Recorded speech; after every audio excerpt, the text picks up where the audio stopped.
Hi friends, welcome to Pushpa's life. இன்றைக்கி இந்த வீடியோவில் மண்டே என்னோடய பூஜை வேலைகளையும் என்னோடய டெய்லி ரொட்டீன்ஸையும் அது கூடவே ஒரு கமெண்ட்ஸ் ரிப்ளையாகவும் என்னோடய சின்ன சின்ன சந்தோஷங்களையும் தாங்க உங்கள் கூட ஷேர் பண்ணிக்க போகிறேன். கண்டிப்பாக இந்த பதிவு உங்களுக்கு பிடிக்கும்.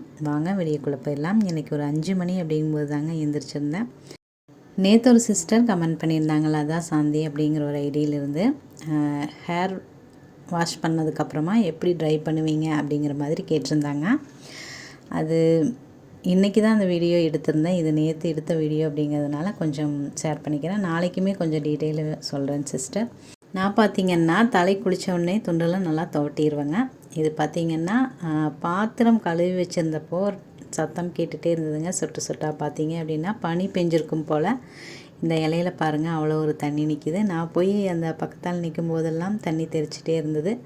அதுதான் வீடியோலையுமே ஷேர் பண்ணியிருக்கிறேங்க. ஒரு 5:30 அப்படிங்கும்போது தீபம் ஏற்ற ஆரம்பிச்சிட்டேன் அப்படின்னு நினைக்கிறேங்க. 5:30 5:45 இருக்கும் அப்படின்னு நினைக்கிறேன். இது பார்த்திங்கன்னா நேற்று வீடெல்லாம் க்ளீன் பண்ணிட்டு இருந்தேன் இல்லைங்களா, நைட்டு சண்டே.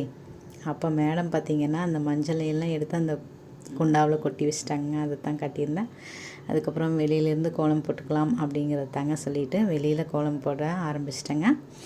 கோலம் பார்த்திங்கன்னா அவ்வளோ ஒரு அழகாக இருந்தது. வீடியோவில் பார்க்குறக்கு அதை ஃபோட்டோவே எடுத்துருக்கலாமா கூட எனக்கு தோணுச்சுங்க. விடிந்தும் விடியாமல் இந்த காலை பொழுது அவ்வளோ ஒரு அழகாக இருந்ததுங்க. இது பாருங்கள், மல்லிகை மொட்டு மாதிரியே இருக்குது. இது அந்தி மல்லி செடி தான். மொக்கா இருக்குது, சாயந்தரம் தான் பூக்கும், அந்தியில் தான் பூக்கும். அதுக்கப்புறம் சிம்பிளாக கோலம் போட்டுக்கிறேங்க. அந்த சிஸ்டர் சொல்லியிருந்தாங்க, நான் அப்படி தாங்க துண்டலை துவட்டிட்டு நல்லா சிக்கு எடுத்து விட்டுருவேன். அப்புறம் தண்ணி ஜடைன்னு எங்கள் ஊரில் சொல்லுவாங்க, அந்த மாதிரி ஒரு 2 பின்னல் மட்டும் பின்னி அப்படியே விட்டுருவேன். நல்லா காயிற வரைக்குமே என்னோடய வேலைகளை அப்படியே செய்ய ஆரம்பிச்சிருவேன். அப்படி செய்யும்போது அப்படியே அதுவும் காஞ்சிரும். அதுக்குன்னு தனியாக நான் எதுவுமே பண்ணுறதில்ல. ஆனால் இப்போல்லாம் நிறைய வீடியோஸ்லாம் பார்த்தீங்க அப்படின்னா ஹேர் ட்ரையர் அப்படின்னு சொல்லிட்டு யூஸ் பண்ணுறாங்க. நான்லாம் அந்த மாதிரி எதுவும் பண்ணுறது இல்லைங்க. இந்த மாதிரி தான் தண்ணி ஜடை மாதிரி போட்டு விட்டுருவேன். அது நம்ம வேலையெல்லாம் முடிச்சுட்டு வரக்குள்ளேயும் அதுவும் காஞ்சிரும். ரொம்பவுமே இப்போ ஒரு நைட்டு ஒரு முடியாத சுச்சுவேஷனில் குளிக்கிறோம், ஒரு 7 மணிக்கு குளிக்கிறோம் அப்படின்னா நல்லா ஃபேனை ஸ்பீடாக வச்சுட்டு, டேபிள் ஃபேன் இல்லைங்க, மேலே சீலிங் ஃபேன் நினைக்கிறேன், மேலே இருக்கிற ஃபேனை நல்லா ஸ்பீடாக போட்டு விட்டு அந்த ஃபேனுக்கு கீழே கொஞ்சம் நேரம் உட்காந்துருவேங்க. அப்படியே நல்லா காயிற வரைக்கும். அதாவது நம்ம சிக்கு எடுத்து விட்டுருவேன் குளிச்சுட்டு வந்தோடனேயுமே. அப்போது நல்லா காஞ்சதுக்கப்புறம் பார்த்திங்கன்னா எந்த ஒரு சிக்கும் இருக்காது. நம்ம எப்பவும் போலயே தலை சீவிக்கலாம். எந்த ஒரு தலைவலியோ எந்த ஒரு இதுவுமே வராது. நான் சாயந்தரமாக குளிக்க வேண்டிய ஒரு சுச்சுவேஷன் வந்துச்சு அப்படின்னா இந்த மாதிரி தான் நான் பண்ணிக்கிறேன். இல்லாதா சிஸ்டர், ஓரளவுக்கு புரிகிற மாதிரி சொல்லியிருப்பேன்னு நினைக்கிறேன். நாளைக்குமே ஒரு வீடியோவாகவே கொஞ்சம் ஷேர் பண்ண முடிஞ்சால் ஷேர் பண்ணுறேன் சிஸ்டர். இன்றைக்கி பார்த்திங்கன்னா அழகாக வெளியிலேருந்து நிலைவாசல் பூஜையும் இன்றைக்கி செய்வேன் இல்லைங்களா, அதனால் நிலைவாசல்லையே உருளையும் வச்சு விட்டுடலாம்னு அழகாக இருந்ததுங்க. அதுக்கப்புறம் தான் பூவெல்லாமே போய் பறிச்சுக்கிறேன்.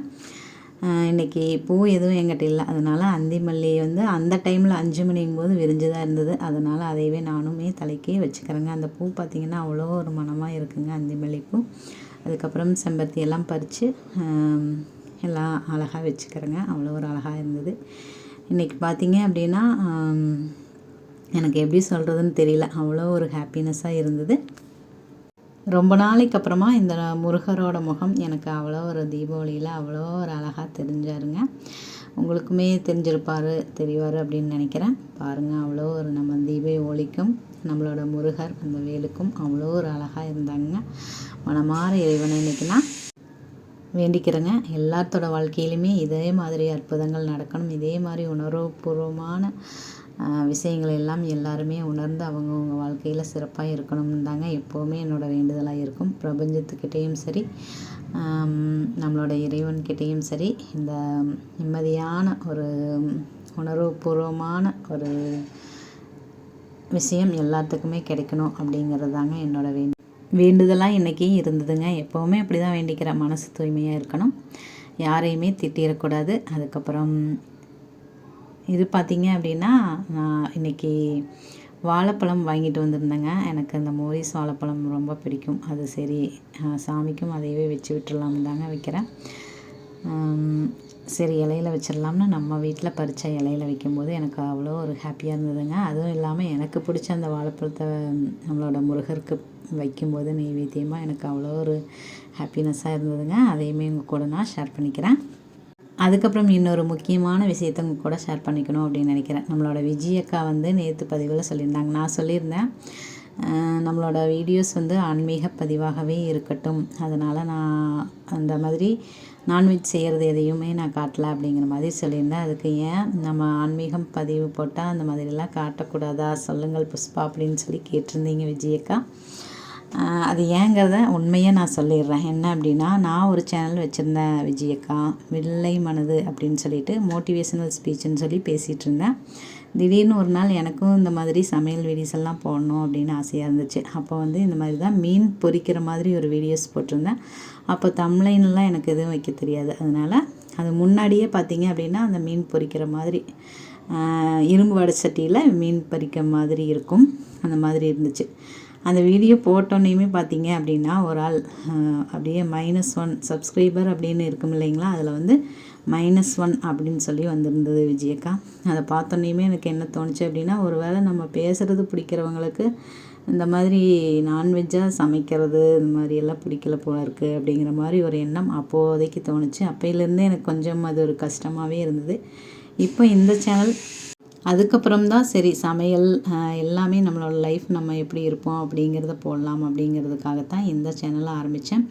இருந்தாலுமே எனக்கு அது போடுறதுக்கு கொஞ்சம் தயக்கமாக இருக்குது. அதனால தான் நான் அப்படி சொல்லியிருந்தேன். அது சொல்லி முடித்ததுக்கப்புறம் கூட நானுமே யோசித்தேன், நாம் இன்றைக்கி நான்வெஜ்ஜு சாப்பிட்டு தீபம் ஏற்றலாமான்னு தான் சொல்லியிருந்தோம். ஆனால் அப்படி சொல்லிவிட்டு நம்மளே வந்து இந்த பதிவு காட்டலை அப்படிங்கிற மாதிரி சொல்லியிருக்கிறோமே அப்படிங்கிற மாதிரி எனக்குமே ஒரு யோசனைகள் இருந்துச்சு. இப்போ நீங்கள் ஒரு அக்காவோ தங்கச்சியோ நான் ஒரு தப்பு பண்ணேன், தப்பாக சொன்னேன் அப்படின்னா அதை நீங்கள் கண்டிக்கக்கூடிய ஒரு உரிமை உங்களுக்கு இருக்குதில்ல விஜயக்கா. அதனால் இது தப்பாக கரெக்டாக அப்படிங்கிறத நீங்களே சொல்லுங்கள். எனக்கு வந்து அது அப்படி தோணுச்சு, அதனால தான் அப்படி சொல்லியிருந்தேன். இதை நீங்கள் தப்பாக எதுவும் எடுத்துக்கக்கூடாது அப்படிங்கிறதுக்காக இந்த விஷயத்த உங்கள் ஷேர் பண்ணிக்கிறேன். விஜயக்கா தப்பாக நினச்சிக்க மாட்டீங்க அப்படிங்கிறது எனக்கு தெரியும். இருந்தாலுமே எனக்கு நெருடலாக இருந்துச்சு, அதனால தான் உங்கள் கூட ஷேர் பண்ணிக்கிறேன். அதுக்கப்புறம் இன்றைக்கி அக்ஷயம் எல்லாம் கூட அடுப்பில் எழுத முடியலைங்க. அதனால் நான் வந்து மஞ்சள் குங்குமம் மட்டும் வச்சு விட்டுட்டு சாமியை கும்பிட்டு விளக்கேற்றி சாமியை கும்பிட்டு அன்னலட்சுமி தாயாரை கும்பிட்டு நம்மளோட சமையலை ஸ்டார்ட் பண்ணிட்டேங்க. இன்றைக்கி பச்சை பயிர் குழம்பு, கேரட் பீன்ஸ், முட்டைக்கோஸ் போட்டு பொரியல் எல்லாமே கொஞ்சம் கொஞ்சமாக இருந்தது. அதனால் கல்யாண விருந்துலலாம் செய்வாங்களே அந்த மாதிரி செஞ்சிடலாம் அப்படின்ட்டு பொரியல், அதுக்கப்புறம் ரசம், இது தாங்க செஞ்சுருந்தேன்.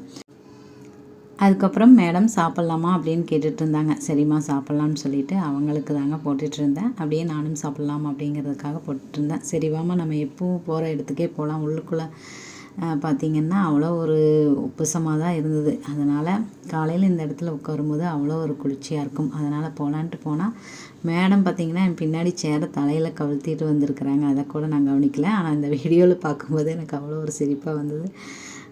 அப்புறம் நாங்கள் சாப்பிட ஆரம்பிச்சிட்டேங்க. மேடம் செல்லை கவனிக்கிறாங்களா என்னென்னு தெரியல. ஆனால் பார்த்தோன்னே பாருங்கள் ஒரு ஹாய் சொல்லியிருப்பாங்க.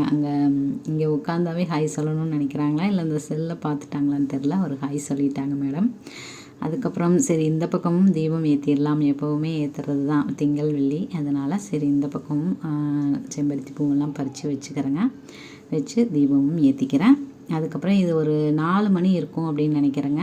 நம்மளுக்கு கூட நிலவு தான் ஒளிஞ்சு விளையாடிட்டு இருந்தது. இன்றைக்கி சூரியனுமே ஒளிஞ்சு விளையாடிட்டு இருந்தது.